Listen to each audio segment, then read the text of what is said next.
generally asking the question why can be scary. I even had a friend that told me that I shouldn't make this talk because he disagreed with me wholeheartedly. I'll call him Sean. He disagreed with me because his experience with questioning was negative.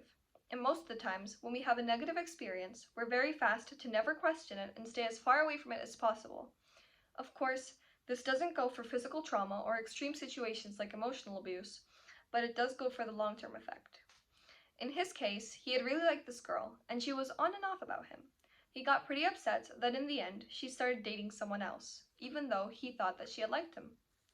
This affected him a lot, and I remember that when we talked on the phone, he would talk about how he was going to become successful and show her what she lost, or in a sense, prove himself to her.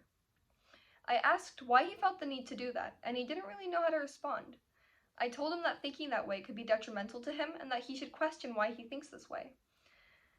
He said that in the past, when he questioned things, it made him feel confused and that it would open way to a whole existential crisis. But why does it have to be so complicated to ask the question why? A common mistake we make when questioning ourselves is getting off topic or panicking or just judging yourself for feeling a certain way. What the question why is really all about is staying calm and having the mindfulness to say to yourself, okay, I have this mindset, and I reacted to this with this manner and with this emotion. But why? I'm going to ask you all to say that out loud, but with what you're really feeling. We're going to say, I'm currently sitting here, listening to this talk, and I feel, insert whatever you're feeling. But why? And I want you to answer that with a simple sentence like, I currently feel nervous because this is my first real experience with public speaking. And there you go.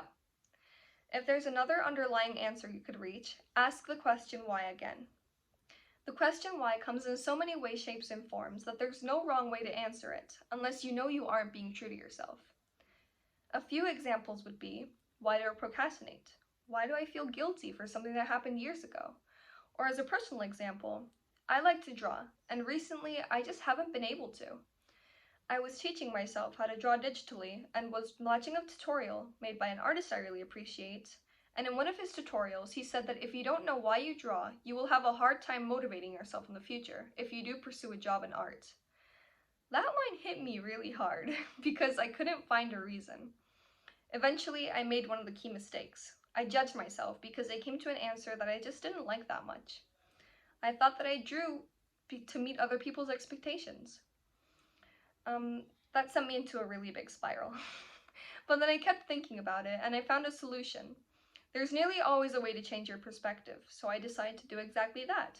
Instead of looking for the negative in that answer and feeling bad about myself, I tried to find the positive in it.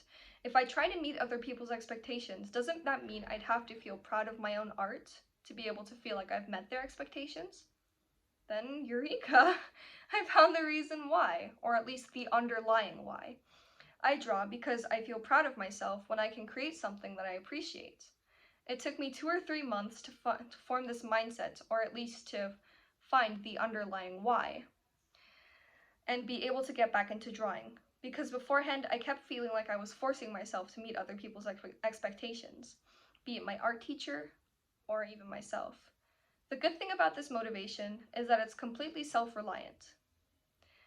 These why questions can be very hard to ask because it takes a lot to be honest with ourselves and be level-headed about it. Sometimes we just aren't in a mental place to hear that truth.